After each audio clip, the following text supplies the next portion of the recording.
Welcome to KTalks. AP రాజకీయాల్లోనూ majority section of మీడియాలోనూ దానికి తగ్గట్టుగానే సోషల్ మీడియాలో ఒక కొత్త జార్గాన్, కొత్త పదాలు, కొత్త భాష వచ్చినాయి. అసలు ఆ భాషకి అర్థమేంటి, ఎవరిని ఉద్దేశించి ఏ పదాలు వాడాలి, టీడీపీ గురించి అయితే ఎలా చెప్పాలి, అదే జగన్ ని గాని వైసీపీని గాని బ్లేమ్ చేయాలంటే ఎలాంటి పదాలు వాడాలి, ఆ డిక్షనరీ ఏంటో, ఆ జార్గాన్ ప్రత్యేకమైన పదబంధాలు ఏంటో ఒకసారి డీటెయిల్గా చూద్దాం. ఇది ప్రజల్ని ఎడ్యుకేట్ చేయడానికి, జనాల్లో అవేర్నెస్ క్రియేట్ చేయడానికి చేస్తున్న వీడియో.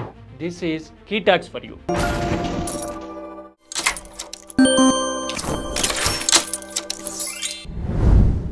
ఏపీలో సంఘ విద్రోహ శక్తులు పెరిగిపోయారని, రాష్ట్ర అభివృద్ధికి విఘాతం కలిగించే వాళ్ళు ఎక్కువైపోతూ ఉన్నారని చంద్రబాబు, టీడీపీ మీడియా, అలాగే ఈ రెండు కలగలిసిన సోషల్ మీడియా ఘోషించటము, మొత్తుకోవడం పదే పదే కనిపిస్తూ ఉంది. అసలు ఈ సంఘ విద్రోహ శక్తులు ఎలా ఉంటారు, వాళ్ళని ఎలా పసిగట్టాలి, వాళ్ళ గురించి ఎలా రాయాలి, ఒక ప్రత్యేకమైన భాష, పదబంధాలు కూడా వీళ్ళు తయారు చేశారు. అవేంటో డీటెయిల్గా చూద్దాం. రాజకీయాల్లో ఏ పార్టీ వాళ్ళనైనా కార్యకర్తలు అంటారు కదా, టీడీపీ వాళ్ళనైతే తమ్ముళ్ళు అనాలి. అదే వైసీపీ కార్యకర్తలనైతే గనక మూకలు అనాలని ఈనాడు, ఆంధ్రజ్యోతి రాతలను బట్టి మనకు అర్థమవుతుంది. ఆ తర్వాత చంద్రబాబు ఏదైనా ఒక పథకానికి ప్రారంభం చేస్తే గనక అది దేశ చరిత్రలోనే కని విని ఎరగని సంక్షేమ శకం అని రాయాలి. అదే జగన్ ఒక పథకం ఇస్తే గనక సోమరిపోతులను తయారు చేసినట్టు, రాష్ట్రం శ్రీలంక అయిపోతున్నట్టు అని రాయాలి. Yes, there is a clear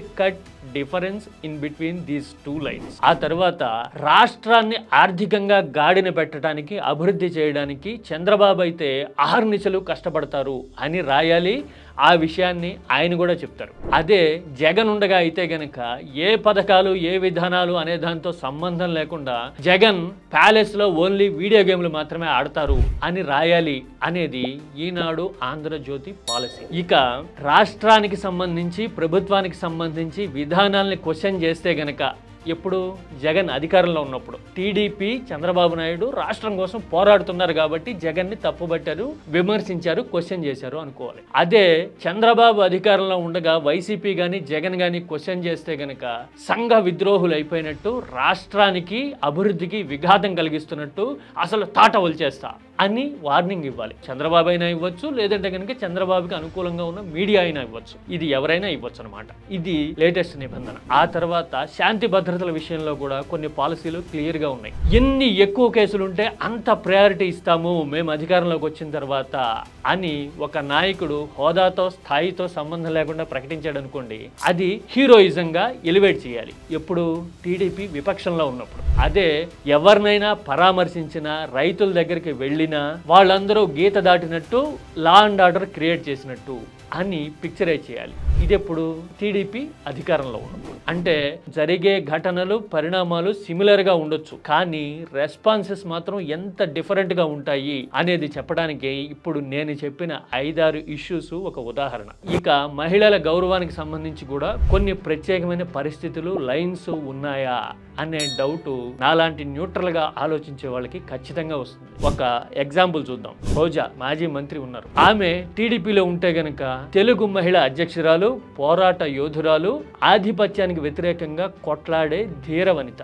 yes, 2009 ఎన్నికలకు ముందు కొత్తగా పార్టీలు పుట్టినప్పుడు, ప్రత్యర్థుల వైపు నుంచి టీడీపీ మీద దాడి జరుగుతున్నప్పుడు ప్రముఖంగా వినిపించిన వాయిస్, ప్రొటెక్టర్ గా కనిపించిన లీడరు రోజానే. నిన్న మొన్న పుట్టిన వాళ్ళకి తెలియకపోవచ్చు, కానీ అనుభవము, జ్ఞాపక శక్తి ఉన్న చాలా మందికి ఈ విషయం గుర్తుంది. అదే రోజా గనక ఇప్పుడు పార్టీ మారితే ఆమెని ఎలా సంబోధించాలి అనే విషయంలో కూడా వీళ్ళ దగ్గర ఒక ప్రత్యేకమైన జార్గాన్ ఉంటుంది. ఎమ్మెల్యే బండారు లాంటి వాళ్ళు ఆల్రెడీ గతంలో చెప్పారు, అవి ఉదహరించే అంత సాహసం గానీ, ధైర్యం గానీ, అంతటి కల్చర్ గానీ నాకు లేవు అని నేను నేరుగా ఒప్పుకోగలుగుతాను. ఏమంటారు?